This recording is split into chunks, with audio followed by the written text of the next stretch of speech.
बड़ी खबर आ रही है महाराष्ट्र से। केंद्रीय मंत्री नारायण राणे के बयान पर सियासी घमासान शुरू हो गया है। मुंबई में नारायण राणे के घर के बाहर बीजेपी और शिवसेना कार्यकर्ता आमने सामने आ गए हैं। शिवसेना नारायण राणे के बयान के विरोध में पूरे महाराष्ट्र में प्रदर्शन कर रही है। सीएम उद्धव ठाकरे के खिलाफ आपत्तिजनक टिप्पणी के मामले में पुलिस ने 3 एफआईआर भी दर्ज की है। वहीं नारायण राणे का कहना है कि उन्हें अपने खिलाफ केस की जानकारी नहीं है और उन्होंने कोई जुर्म नहीं किया है। तस्वीरें भी लगातार हम आप तक पहुंचा रहे हैं किस तरह हाथापाई हो रही है और वहां पर पुलिस बल भी तैनात किया गया है ताकि किसी तरह की अनहोनी ना हो और स्थिति को नियंत्रण में रखा जा सके। और किस तरह देखिए वहां पर स्थिति को नियंत्रण में रखने की कोशिश की जा रही है पुलिस द्वारा, आप देख सकते हैं। और आपको बता दें कि नारायण राणे के घर के बाहर की ये तस्वीर है जहां पर दोनों गुट नारायण राणे के समर्थक और शिवसेना के समर्थक आपस में टकरा गए हैं। सीएम के ऊपर जो यह गलत शब्द यूज किया है उसका हम निषेध करते हैं और हम लोग सब यहाँ चिपलुन के सब शिवसैनिक है सूचित करते हैं कि आप चिपलुन में पुलिस प्रोटेक्शन ले बिगड़ घूम के दिखाइए। नारायण राणे के खिलाफ सुनवाई की जा रही है और यहाँ पर साफ तौर पर पुलिस को हालात कंट्रोल करने में काफी मशक्कत हो रही है क्योंकि अचानक से पुलिस संख्या में कार्यकर्ता आए हैं। पुलिस ने व्यवस्था कर रखी थी जिसके बाद से यहाँ पर अचानक से हथियार निकलते हैं। लेकिन सवाल यही कि आखिर जो बयान दिया गया है क्या उसके लिए हथियार निकाले जाएंगे, एक दूसरे को मारने पर उतारू हो जाएंगे। ये सियासत की लड़ाई है लेकिन यहाँ पर हथियार जो है वो निकाले गए, एक दूसरे पर वार करने की कोशिश की गई। और यहाँ पर तस्वीरें देखिए कि जो शिवसेना की तरफ से पोस्टर लगाया गया था नारायण राणे को लेकर, कोंबड़ी चोर जिसमें कहा गया था यानी मुर्गी चोर, यहाँ पर देखिए शिवसेना कार्यकर्ता हाथ में तमाम चीजें चाहे वो मुर्गी वाले के तमाम प्रदर्शन कर रहे हैं। जो बयान है उसने महाराष्ट्र की राजनीति में सियासी भूचाल उसने ला दिया है और साथ ही साथ अब दोनों पार्टियों के जो कार्यकर्ता हैं शिवानी वो इस वक्त सड़कों पर है, एक दूसरे पर हमला करने से भी गुरेज नहीं कर रहे हैं। हालात यह है कि हथियार निकल गए, पत्थरबाजी हुई। बिल्कुल, और नारायण राणे के घर के बाहर खास तौर पर हालात बिगड़ते जा रहे हैं। दिवाकर लगातार हमारे साथ जुड़े हुए हैं। दिवाकर, अब क्या कुछ अपडेट है और क्या पुलिस गिरफ्तारी भी अब करने वाली है नारायण राणे की? शिवानी देखिए हालात जो बिगड़े हुए थे उससे पुलिस ने कंट्रोल कर लिया है। आपको अगर तस्वीर में दिखाऊं कि जो थोड़ी देर पहले यहाँ पे सड़क पूरी जाम हो गई थी, ट्रैफिक को रोकना पड़ा था, अब वो क्लियर कर लिया गया है। जो शिवसेना के कार्यकर्ता थे अब उनको यहाँ से हटा के वापस भेजा गया है। और साथ ही साथ जो नारायण राणे के कार्यकर्ता, मैं पीछे की तरफ अगर तस्वीरें दिखाऊं तो नारायण राणे के जो कार्यकर्ता है उन्हें अब जो उनका घर का परिसर है नारायण राणे के, उसके अंदर गेट बंद किया गया है, उसके अंदर उन्हें रुकने के लिए कहा गया। आप देखिए उनके कभी भी गेट पे वो खड़े हैं। और साथ ही साथ जो पुलिस बल की तैनाती है, आप देखिए कि पुलिस बल लगातार उन्हें समझाने की कोशिश कर रहा है कि आप इस तरह से एक दूसरे को मरने मारने पर उतारू हो गए थे, ये हालात बिगाड़ दिया इसने, इसी स्थिति ने हालात बिगाड़ दिया। हालात ने यहाँ पर हथियार निकले, साथ ही साथ पत्थरबाजी हुई। अगर मैं आपको तस्वीरें दिखाऊं तो पत्थरबाजी भी खूब हुई यहाँ पर। और आप भी देखिए पुलिसकर्मियों की तैनाती दूसरी तरफ भी है। यहाँ पर देखिए कि आप यानी जो स्थिति थी उससे पूरी तरह से मुंबई पुलिस ने नियंत्रण में कर लिया है। लेकिन आगे की कार्रवाई क्या होगी, यहाँ पर आला अधिकारी जो जोन के डीसीपी हैं वो भी मौजूद हैं यहाँ पर। और इसके अलावा जो अन्य पुलिस अधिकारी हैं वो मौके पर मौजूद हैं क्योंकि हालात कुछ समय के लिए बिल्कुल बेकाबू हो गए थे। दोनों पार्टियों के जो कार्यकर्ता हैं वो एक दूसरे पर पत्थरबाजी, हथियारों से वार, साथ ही साथ बोतल भरे जो पानी थे उससे वार लगातार किए जा रहे थे, डंडे उनके हाथ में थे और उससे जो है वार किए जा रहे थे। और इसके अलावा इस सबको नियंत्रण करने में पुलिस को लाठीचार्ज करना पड़ा है। तो यहाँ पर देखिए कि यहाँ पर पुलिस के जो आला अधिकारी हैं, जो डीसीपी इलाके के, वो लगातार यहाँ पर स्थिति का जायजा ले रहे हैं क्योंकि जिस तरह की स्थिति बिगड़ी है शिवानी, उससे कहीं ना कहीं अब पुलिस को कार्रवाई इस पूरे मामले में करनी होगी क्योंकि जिस तरह से हालात बने, एक दूसरे पर हथियारों से पत्थरों से वार हुआ। यहाँ पर देखिए लगातार पुलिसकर्मी, क्योंकि शिवसेना के कार्यकर्ता जो है वो इसी तरफ से एक बड़ा झुंड, बड़ी संख्या में झुंड बना के यहाँ पर आते हैं और अचानक से पत्थरबाजी शुरू करते हैं।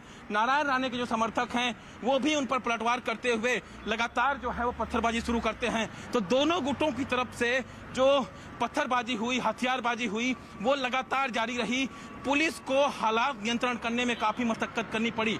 कुछ पुलिसकर्मियों को चोटें आई हैं, किसी को सर में चोट लगी है, किसी को पैर में चोट लगी है इस हालात को नियंत्रण करने में। अब पूरा स्थिति जो है वो क्लियर यहाँ पर हो गई है, रास्ता क्लियर हो गया है। लेकिन अभी भी पुलिस की तैनाती यहाँ पर रखी गई है क्योंकि किसी आप दोबारा से वो स्थिति ना बने, वो स्थिति बिगड़े ना, इसलिए जो है यहाँ पर पुलिस की तैनाती अभी भी की गई है और जो ट्रैफिक है वो सामान्य रूप से चलता रहे, किसी को कोई नुकसान ना पहुंचे, कानून व्यवस्था बनी रहे, इसके लिए अब पुलिस की तैनाती की गई है। क्योंकि अभी भी नारायण राणे के जो कार्यकर्ता हैं वो वहां पर मौजूद हैं और शिवसेना के कार्यकर्ताओं को साफ तौर पर पार्टी के हाईकमान की तरफ से ये आदेश दिया गया है कि यानी कि फिलहाल स्थिति नियंत्रण में है और जो कोशिश की जा रही थी पुलिस द्वारा कि किसी तरह की कोई आपत्तिजनक घटना ना हो और इस वक्त वहां पर पूरे हालात काबू में है। वहीं नासिक के पुलिस कमिश्नर के मुताबिक राणे की गिरफ्तारी के लिए टीम भेज दी गई है। नासिक शहर पुलिस आयुक्तालय के हद में शिवसेना के जो नासिक शहर शहराध्यक्ष है उन्होंने कल रात को आकर के तकरार दी। नासिक शहर के साइबर पुलिस स्टेशन अंतर्गत कलम 5 IPC 500, 505(2) और 153B ऐसा करके ये 3 सेक्शन के तहत गुना दाखिल किया गया है। कोर्सिव एक्शन है, उसको लेने के लिए यहाँ से टीम रवाना की गई है और जो भी जहाँ पर भी माननीय मंत्री महोदय होंगे वहाँ के कोर्ट में साहब को हाजिर किया जाएगा और जो फिर अदालत जो निर्णय देगी उसको हम लोग मान्य करेंगे। कुछ देर पहले नारायण राणे ने एक प्रेस कॉन्फ्रेंस कर शिवसेना पर पलटवार किया। आरोपों पर नारायण राणे ने क्या कहा है वो भी आपको सुनाते हैं। कहीं आपको ऐसा लग रहा है कि मुख्यमंत्री की ओर से आदेशित किया जा रहा है कि आपके जो जन आशीर्वाद यात्रा को जो प्रतिसाद मिल रहा है उसको रोका जा सके? नहीं, रोका नहीं, जेलसी के वजह से आदेश दे सकता है कोई भी। और हमने तस्वीरें आपको दिखाई कि नारायण राणे के घर के बाहर किस तरह लगातार इससे पहले जो कार्यकर्ता थे वो पथराव कर रहे थे। ये 2 तस्वीरें देखिए, रत्नागिरी और नासिक की तस्वीरें हैं जहां पर बीजेपी दफ्तर में किस तरह पहले पथराव किया गया और उसके बाद जो शिवसेना समर्थक थे, जो कार्यकर्ता थे, उन्होंने ये भी ऐलान किया था कि हम प्रदर्शन करेंगे नारायण राणे के खिलाफ। और नारायण राणे के घर के बाहर भी उन्होंने प्रदर्शन किया। पथराव की स्थिति अब पैदा हो गई थी, पुलिस फोर्स को वहां पर आना पड़ा था। तस्वीरें हमने आपको दिखाई थी और अभी देखिए बीजेपी दफ्तर पर किस तरह पथराव किया जा रहा है। आक्रोश में है सभी जो कार्यकर्ता हैं शिवसेना के, शिवसेना समर्थक जो हैं, आक्रामक रवैया उन्होंने अपना लिया है और लगातार कहीं प्रदर्शन कर रहे हैं, कहीं पर पथराव की भी स्थिति पैदा हो गई है। दिवाकर हमारे साथ एक बार फिर से जुड़ गए हैं। दिवाकर, देखिए टीम भी भेज दी गई है ऐसा कहा जा रहा है जो पुलिस अधिकारी हैं, यानी कि अब गिरफ्तारी की तलवार भी लटक गई है नारायण राणे पर। देखिए, नासिक पुलिस ने बाकायदा अरेस्ट वारंट निकाला हुआ है। एक डीसीपी को जिम्मेदारी दी गई है नारायण राणे तक जाने के लिए, उन्हें अरेस्ट करने के लिए। जो चिपलून में इस वक्त नारायण राणे हैं, जहां जन आशीर्वाद में यात्रा उनकी निकलनी है, तो ऐसे में जो है डीसीपी लेवल का एक अधिकारी अपनी टीम के साथ इस वक्त चिपलून के लिए रवाना हो गया है। और देखने वाली बात यह होगी कि नारायण राणे ने, क्योंकि कोशिश ये की जा रही है कि नारायण राणे हाईकोर्ट जा सकते हैं एंटीसिपेटरी बेल के लिए, गिरफ्तारी से बचने के लिए, लेकिन उससे पहले जो हालात मुंबई में शिवानी देखने को मिले उसके गवाह आप देखिए, कहीं पे जूते पड़े हुए हैं, कहीं पे पत्थर पड़े हुए हैं और इस तरह के बड़े बड़े पत्थरों से जो है पत्थरबाजी जो है वो दोनों गुटों की तरफ से की गई। और इसके अलावा जो डंडे वगैरह आप देख रही हैं, डंडे भी रास्ते में सब पूरा पड़े हुए हैं। ये बताते हैं कि किस तरह के हालात यहाँ पर जुहू की सड़कों पर बने थे और जुहू की सड़कों पर बनने के बाद पुलिस को किस तरह से हालात से निपटने में मशक्कत करनी पड़ी। आप देखिए कि जहाँ देखिए वहाँ जूते, चप्पल, पत्थर सब पड़े हुए हैं, डंडे पड़े हुए हैं। तो ये जो स्थिति बनी यहाँ पर शिवानी, कहीं ना कहीं ये बताती थी कि अब तक जुबानी जंग चल रही थी, सियासी जंग हो रही थी, लेकिन अब वो जंग सड़कों पर उतर आई। 2 पार्टियों के कार्यकर्ता आपस में भिड़ गए, हथियार निकाल लिया, पत्थरबाजी की, एक दूसरे को मरने और मारने पर उतारू हो गए। तो यहाँ पर अब देखिए कि अभी भी जो नारायण राणे के कार्यकर्ता हैं वो यहाँ पर गेट के अंदर मौजूद हैं और साथ ही साथ पुलिस का बंदोबस्त भी इस वक्त जो है वो लगाया हुआ है, क्योंकि स्थिति फिर से ना बिगड़े। कई सारे पुलिसकर्मियों को चोटें भी आई है इस पत्थरबाजी में, जिन्हें जो है उपचार के लिए भेजा गया है, क्योंकि उन्हें गंभीर चोटें लगी है, सर में चोटें आई हैं, उनके पैर में चोटें आई हैं इस दौरान हालात को नियंत्रण करने में। तो स्थिति इस वक्त ये है फिलहाल कि काबू में आ चुकी है स्थिति, लेकिन पुलिस किसी प्रकार का रिस्क नहीं लेना चाहती, दोबारा वो हालात ना बने, इसलिए जो है अभी भी यहाँ पर भारी संख्या में पुलिस बल की तैनाती है। लेकिन जिस तरह से अब वहां पर पुलिस बल तैनात भी दिख रहा है और लगातार स्थिति को अब नियंत्रण में कर लिया गया है। वहीं शिवसेना ने राणे के बयान को गलत बताते हुए कहा कि इससे शिव सैनिकों में गुस्सा है। नारायण राणे सेंट्रल मिनिस्टर है, महाराष्ट्र के मुख्यमंत्री के खिलाफ जो स्टेटमेंट किया है वो गलत है। जनभावना और लोक भावना का अनादर है। शिव सैनिकों को चेतावनी देने वाला बयान है। और एनसीपी नेता नवाब मलिक ने नारायण राणे के बयान को महाराष्ट्र की जनता का अपमान बताया। जिस तरह से केंद्रीय मंत्री नारायण राणे जी मुख्यमंत्री के प्रति भाषा का उपयोग कर रहे हैं, थप्पड़ मारने की बात कर रहे हैं, हमें लगता है ये मुख्यमंत्री का अपमान नहीं, महाराष्ट्र की जनता का अपमान है। ये भाषा कभी भी सहन नहीं हो सकती। समझना पड़ेगा कि कानून से ऊपर कोई नहीं, कानूनी कार्रवाई निश्चित रूप से होगी। और शिवसेना सांसद विनायक राउत ने पीएम मोदी को चिट्ठी लिखी है जिसमें नारायण राणे को कैबिनेट से हटाने की मांग की गई है। ये चिट्ठी है जिसमें आपको बता दें कि शिवसेना सांसद विनायक रावत ने पीएम मोदी को ये चिट्ठी लिखी है जिसमें ये कहा गया है कि नारायण राणे को कैबिनेट से हटाया जाए। इस वक्त वो कैबिनेट मंत्री हैं और जिस तरह आपत्तिजनक टिप्पणी की उन्होंने महाराष्ट्र के सीएम उद्धव ठाकरे पर, उसको लेकर अब शिवसेना सांसद विनायक रावत ने प्रधानमंत्री मोदी को ये चिट्ठी लिखी है।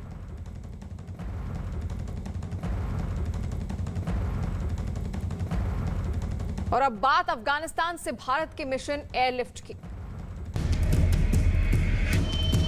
ये हमारे बहन भाई हैं, ये सिर्फ शक्ल नहीं वैसे भी हमसे हमारे साथ जुड़े हुए हैं।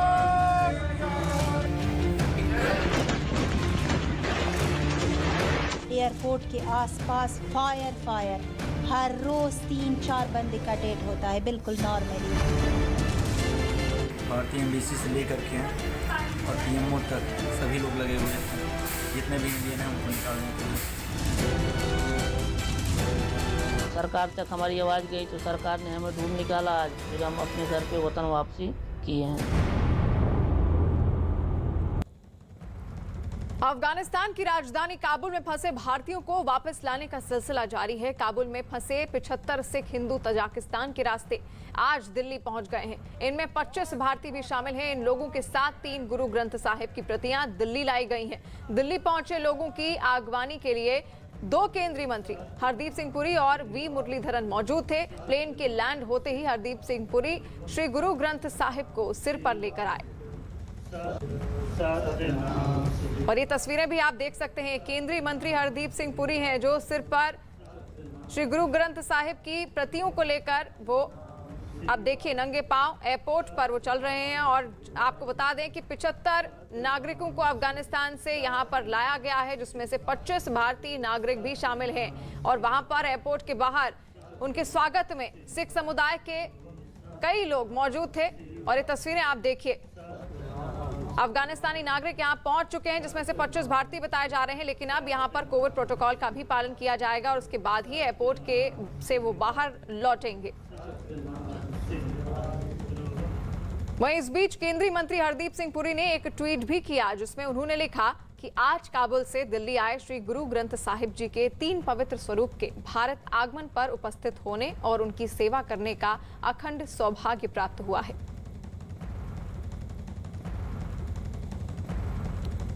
भारत की धरती पर पहुंचकर अफगानी नागरिकों ने राहत की सांस ली है।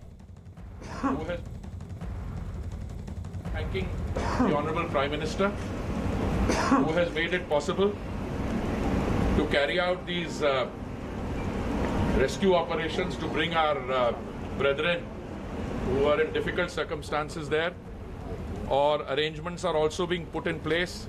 हमने जो अफगान सेल खोला है उसमें जो भी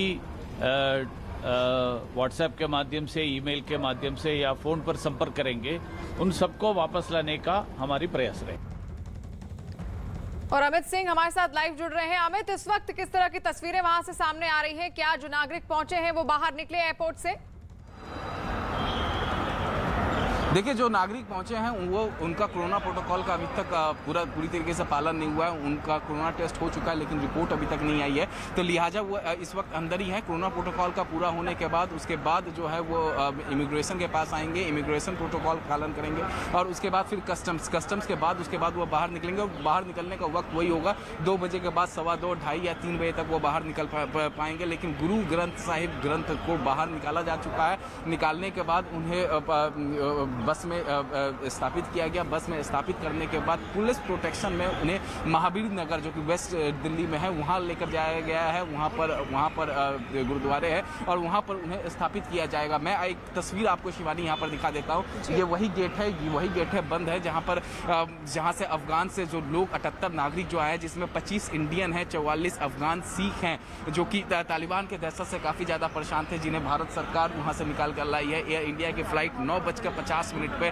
आज दिल्ली एयरपोर्ट पर लैंड की है और उसके बाद जो प्रोटोकॉल्स पूरा करने के बाद वो तमाम लोग जो हैं वो बाहर निकलेंगे और बताएंगे। उनसे हम जब बात करेंगे तो जाहिर तौर पर वो बताएंगे किस तरीके से तालिबान के दहशत से वो वहाँ पर परेशान थे, किस तरीके से तालिबान उन्हें परेशान कर रहा था, जो फायरिंग की घटनाएं हो रही थी, जो एयरपोर्ट की जो तस्वीरें हैं, उन सभी तस्वीरों पे हम उनसे बातचीत करेंगे। लेकिन उनको वो निकलेंगे तकरीबन 2:30 बजे के आसपास। 2 बजे के बाद किसी भी वक्त निकल सकते हैं, 2:15, 2:30, 3 बजे तक। लेकिन 2 बजे से पहले बताया जा रहा है कि वो नहीं निकलेंगे क्योंकि उनका कोरोना टेस्ट हो चुका है। अंदर जो 78 नागरिक आए हैं, लेकिन उनका रिपोर्ट अभी तक नहीं आया। रिपोर्ट आने के बाद तय किया जाएगा कि उनका किनका इमिग्रेशन कस्टम, क्योंकि कल जो 146 नागरिक आए थे उसमें से 2 नागरिक जो कि काबुल से आए थे कतर एयरवेज के थ्रू, उनमें से 2 नागरिक का कोरोना पॉजिटिव हुए थे, जिसके बाद काफ़ी सतर्कता बरती गई थी। बहुत देर तक वो बाहर नहीं निकले थे। तो फिलहाल जो है जितने भी नागरिक 78 आए हैं एयर इंडिया के फ्लाइट से, वो अंदर एयरपोर्ट के अंदर मौजूद है। जी अमित।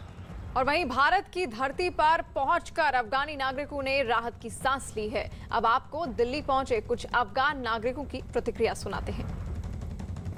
काबुल से निकले थे, आज सुबह पहुंचे हैं इंडिया में और मैं बहुत धन्यवाद करता हूं मोदी जी का, इंडिया एम्बेसी ऑफ इंडिया का जो हमारे साथ बहुत मदद किया है, इंडियन आर्मी फोर्स का जो हमारे साथ बहुत मदद किया है, बहुत सेवा किया हमारी, और सबका धन्यवाद कर। काबुल से निकला था, आज इंडिया में पहुंचा हूँ। मोदी सरकार का धन्यवाद, एम्बेसी का धन्यवाद, साथ संगत का धन्यवाद, अमेरिकन फोर्स, इंडियन फोर्स का धन्यवाद करना जो सामने थे सुख दे नाल लेके आए ने। वाहिगुरू जी का खालसा, वाहिगुरू जी की फतेह। वहीं गुरु ग्रंथ साहिब की प्रतियों को एयरपोर्ट से निकालकर बस में रखा गया। उस समय न्यूज़ 18 इंडिया मौके पर मौजूद था।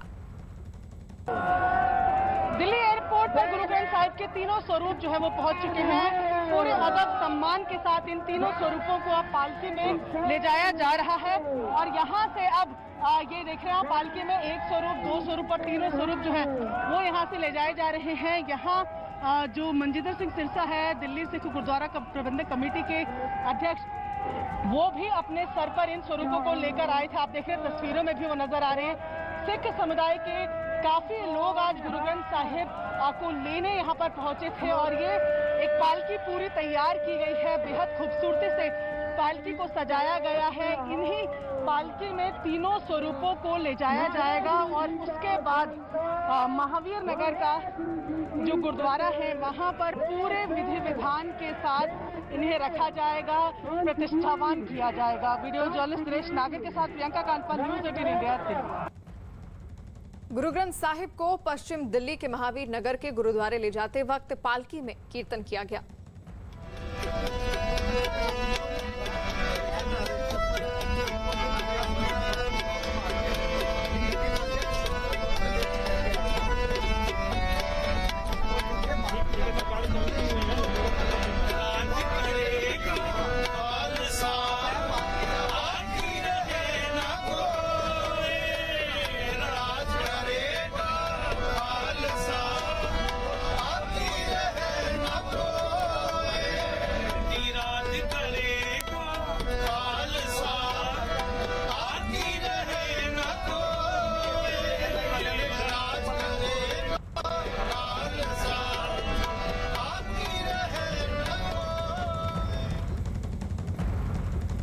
भारत में जहां लगभग हर शहर पानी के मामले में आत्मनिर्भरता के लिए संघर्ष कर रहा है, वहीं देश के सबसे साफ शहर इंदौर को अब देश का पहला वाटर प्लस शहर भी घोषित कर दिया गया है।